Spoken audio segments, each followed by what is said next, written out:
ये सुना होगा कि कहा जाता है कि जरा सी बात के ऊपर इस औरत ने अपना घर उजाड़ दिया, या जरा सी बात पे इसने तलाक ले ली, या वो घर छोड़ के चली गई। हालांकि बात ऐसी कोई नहीं थी। आज मैं आपको बताता हूं कि वो जरा सी बात कौन सी बात थी जिसकी वजह से औरत घर छोड़ के गई। जैसे हम कहते हैं ना कि मर्दों की एक नफ्सियात होती है, इसी तरह औरत की भी एक नफ्सियात होती है।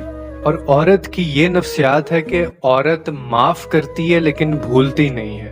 उसका मर्द फिर वही गलती करता है, वो फिर माफ करती है लेकिन भूलती नहीं है। वो फिर माफ कर देती है लेकिन भूलती नहीं है। अब इसमें एक चीज जो कॉमन है कि वो भूलती नहीं है, और हम इस चीज को टेक फॉर ग्रांटेड ले रहे होते हैं कि अगर उसने आगे से हमें माफ कर दिया है तो इसका मतलब है कि हम वो गलती दोबारा कर सकते हैं। हालांकि वो पुरानी गलती भूली नहीं होती, क्योंकि